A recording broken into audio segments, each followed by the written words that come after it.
Imagine the world 5 million years ago. There were no cities, no civilizations, not even humans like us today. Only wild lands, wild creatures, and a vast sky silently staring down at the earth. But in the midst of that silence, something happened. Something that would slowly change the history of the world. Forever. This is the story of the beginning of humanity. Not from history books or mere theories, but from the tangible traces left in the soil, in stone, in bones, and in souls. From a tiny, unknown creature, to our ancestors who first stood upright and looked at the world with curiosity. Listen to this story, full of suspense and wonder, a tale that proves that great change often begins with the simplest of steps. If you enjoy stories like this, share your thoughts in the comments section. In your opinion, what is the most important moment that brought humanity to where it is today? Don't forget to share it with your friends so they too know that it all began in one historic moment 5 million years ago.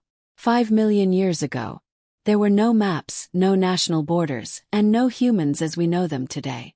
The world was still wild. Jungles ruled the land, swamps and lakes scattered among the vast savanna. Mountains, now extinct, still rumbled, spewing hot smoke from the bowels of the earth. Desert winds swept through the valleys, leaving subtle traces in the ancient rocks. In the middle of the East African landscape, the earth cracked open, forming a giant fissure hundreds of kilometers long. It was called the Great Rift Valley. The surrounding land was rich with life. Here, history would record the beginning of everything.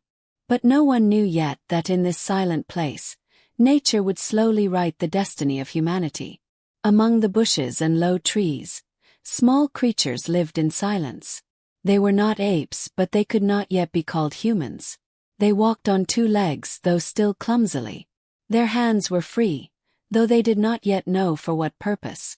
They lived in small groups, watching over each other, keeping each other safe from danger. One of them, a young, unnamed female, gazed out into the distance at the setting sun. There was something in his eyes. Flash. Not intelligence as we understand it, but more than just a survival instinct. He felt curious. He stepped further away from the group, through the tall grass, toward the sound of rushing water. The small stream reflected his face. He touched its surface with trembling fingers. There was no clear reason why he did so, but from that moment something had changed. Not in him directly, but in the slowly shifting course of time. Small change. But from this small change, the world would shake for millions of years to come. He had no idea that his small step would change the history of his species. He only knew that night was approaching, and the sounds of predators were beginning to be heard in the distance. But his mind still held a sense of wonder. And that wonder would one day distinguish humans from all other living creatures on Earth. The sun rose again the next day, casting a warm glow over the East African plain. Dew still hung on the tips of the leaves, and the sounds of early birds filled the morning air.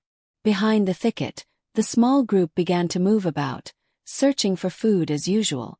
But one figure remained silent on the riverbank, gazing at the cool, clear water. He hadn't joined the others. Something about him was different from the previous night.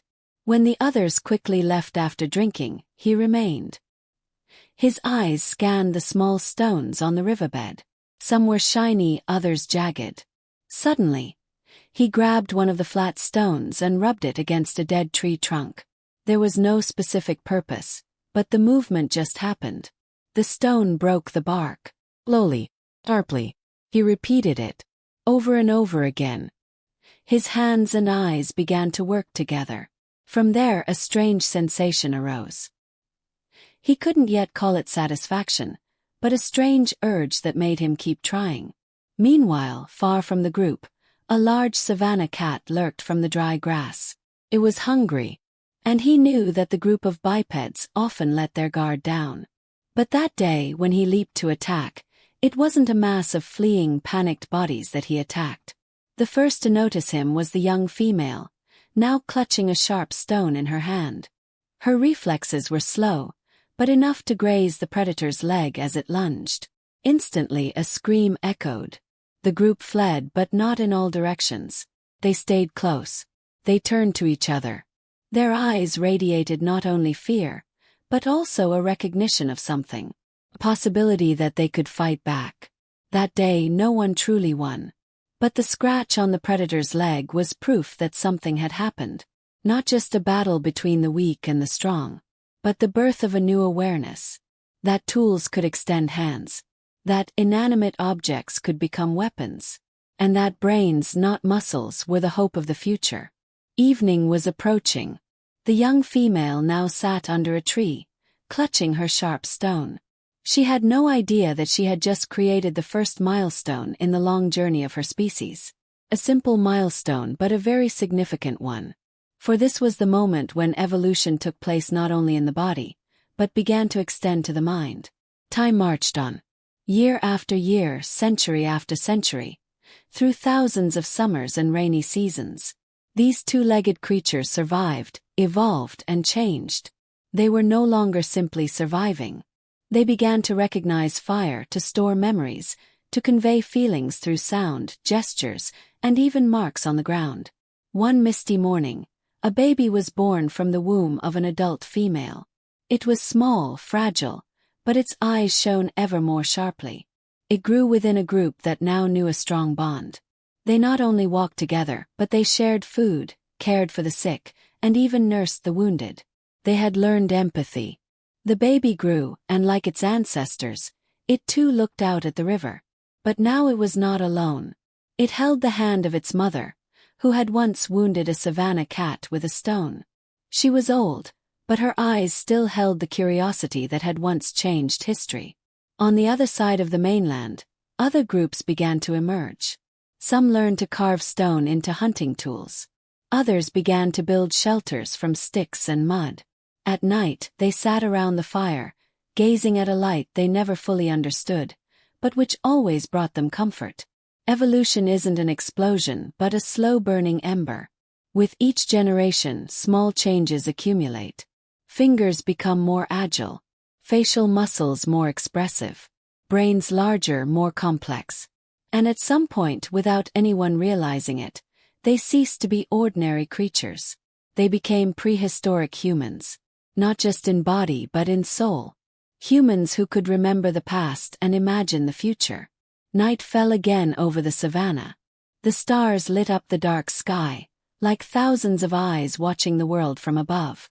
And below, a small group of prehistoric humans sat in a silent circle. Their eyes met. They didn't know the name for the feeling, but they knew they were connected. Not by blood but by stories. And since then, stories have been the most enduring legacy of the human journey.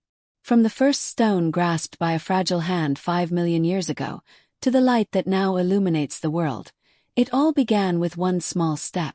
One curiosity. One courage to look further.